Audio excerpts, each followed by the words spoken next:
mean, it's just basketball. At the end of the day, it's just basketball. Like and subscribe. Like and subscribe.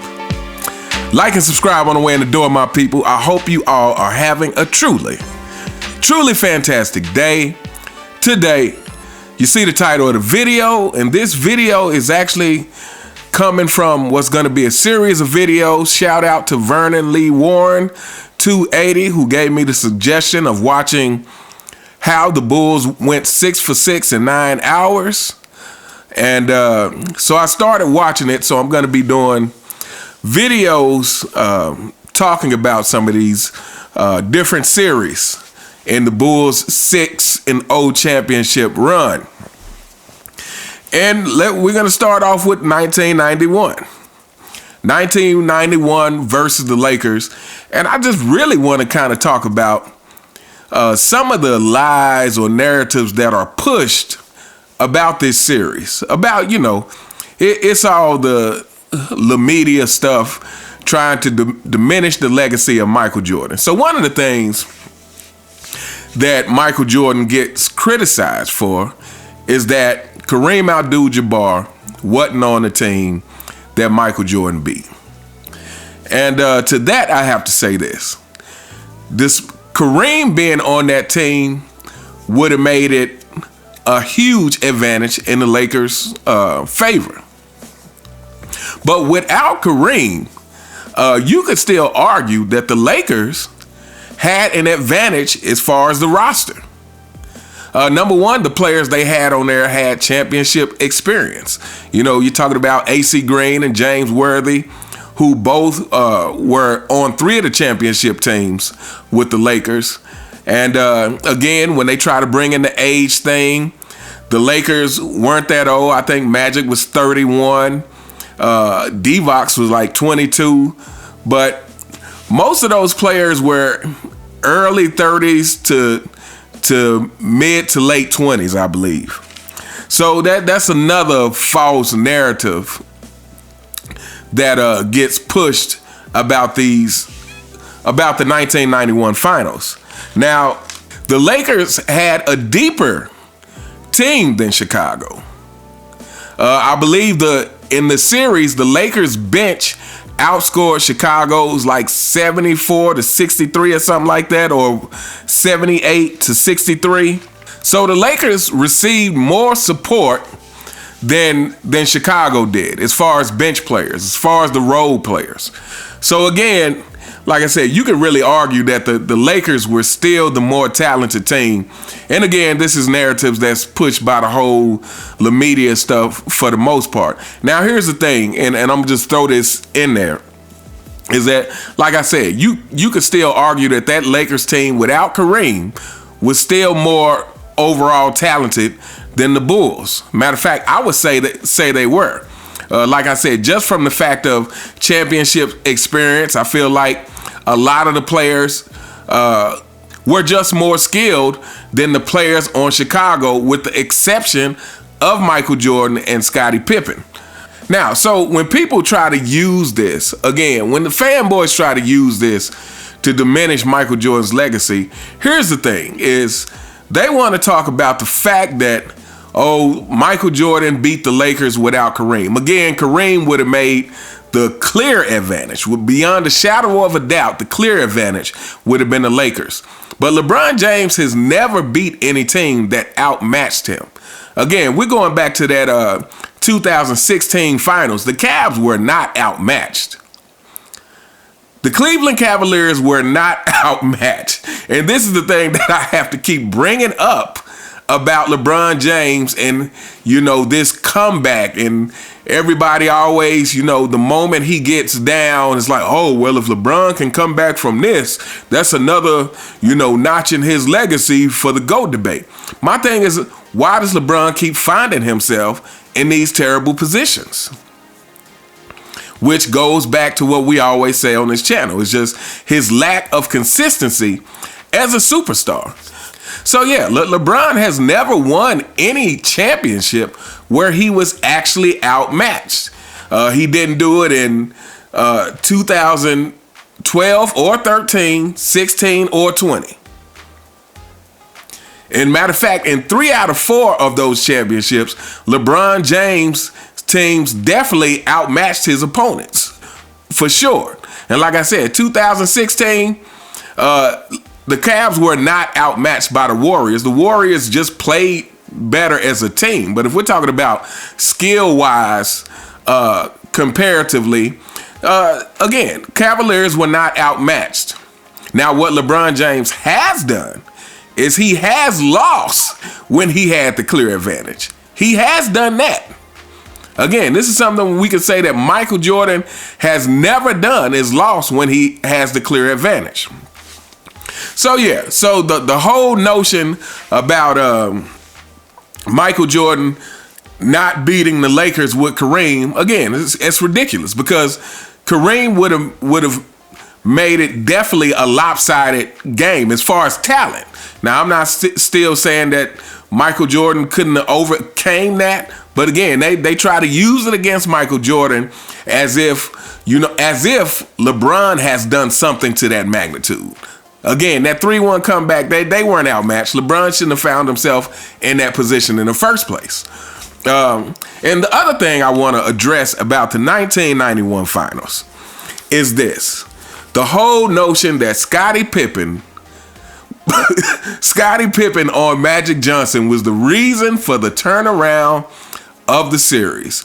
As we know, the Bulls lost game 1. I think they lost game 1 by 2 or 3 points or something. And then in game 2, obviously the Bulls won the next 4 straight.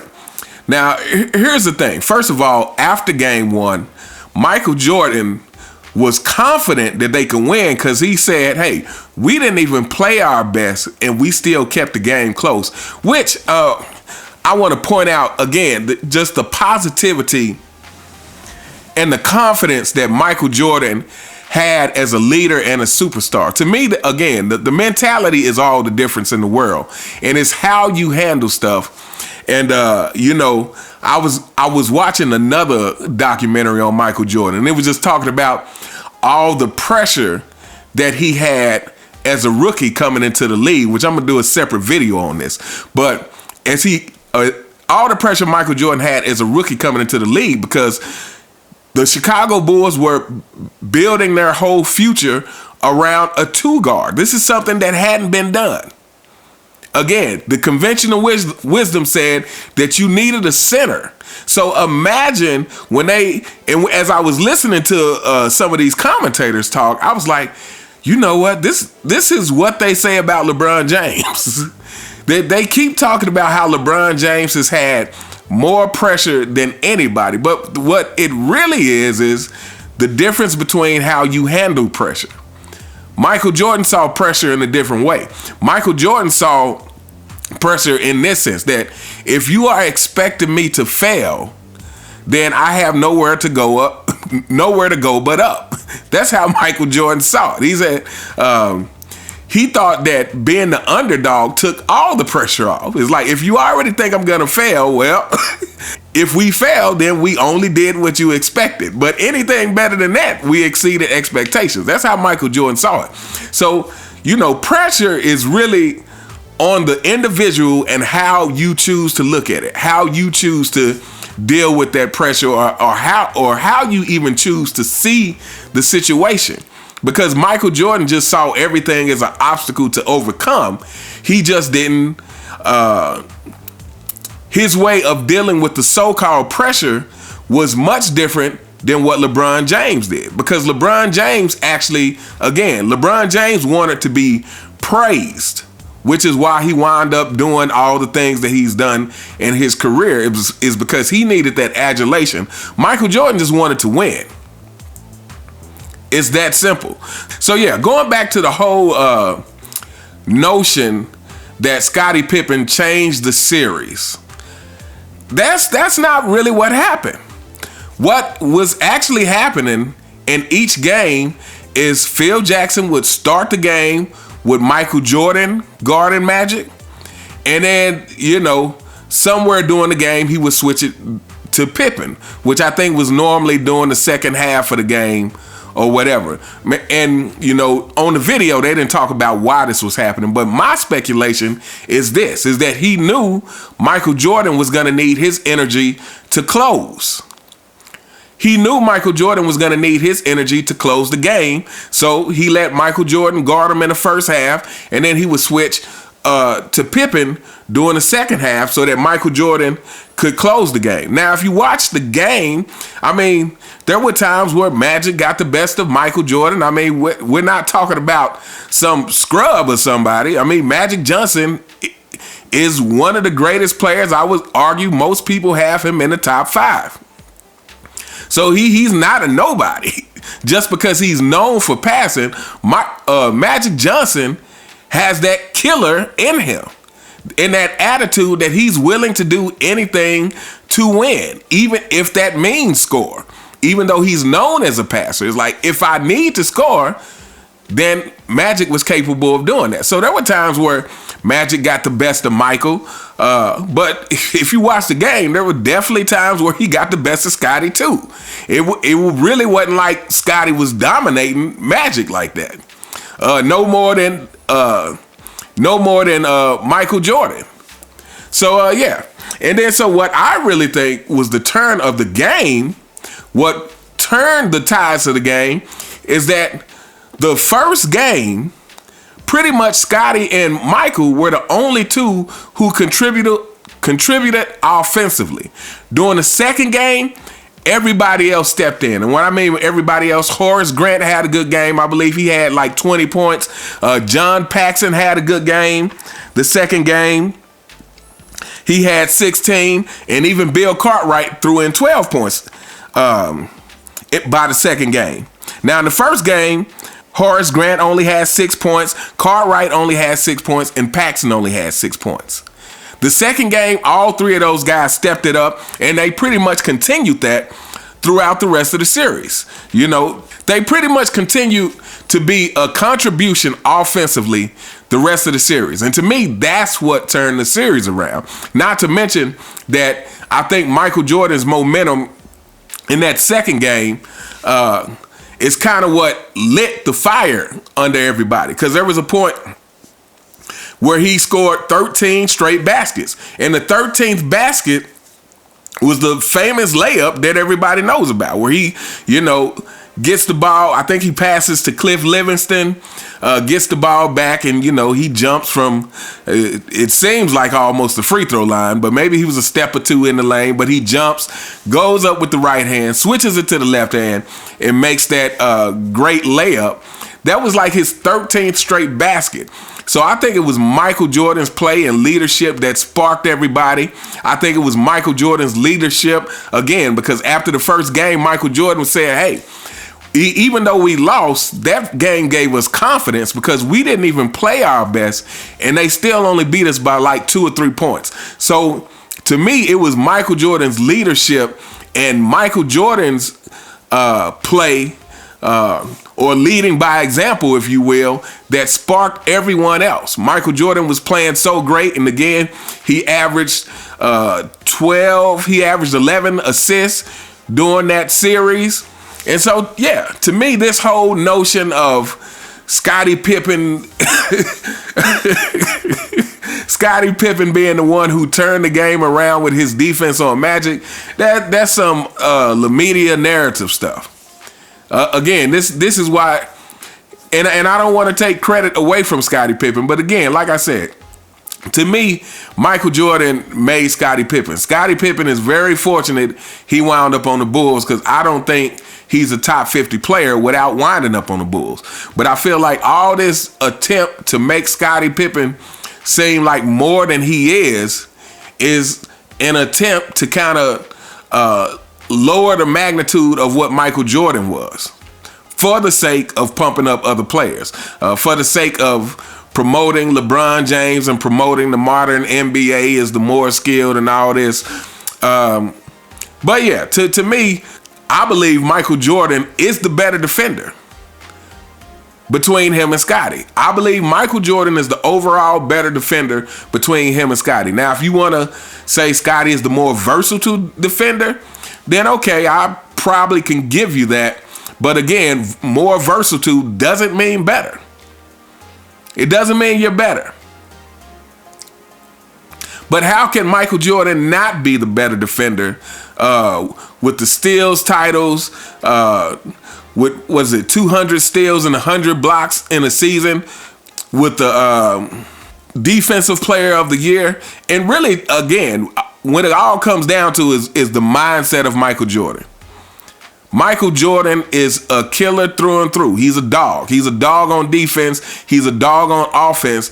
And you cannot tell me that someone with that mentality is second fiddle to a player like Scottie Pippen. Like I said, because to me, Scottie Pippen took some years to develop that mental toughness that MJ already had from the beginning.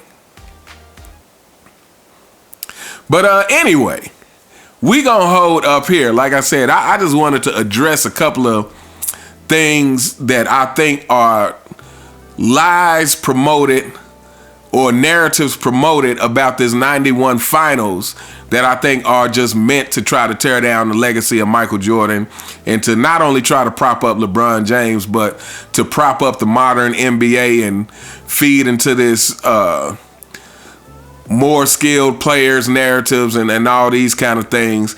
And like I said, yeah, the whole notion that because Michael Jordan didn't beat the Lakers with Kareem is somehow less than, because again, the matchups were still even, and you could really make an argument that the Lakers was still the better team all around.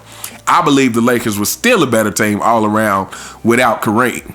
So yeah. But anyway, let me know what you guys think in the comments. What do you remember about the 91 finals? What do you think about those two narratives that I talked about the 91 finals? Do you think that it makes the win against the Lakers less than because they did it without Kareem? Do you think had Kareem been on that team that they would have won at all? Do you think if Kareem had been on the team, that Lakers team is actually a mismatch for the Bulls at that point? And what do you think about the whole notion that Scottie Pippen was the reason that series was turned around? But anyway, let me know what you guys think in the comments. You all have a truly, truly fantastic day, and I'll see you next time. All right.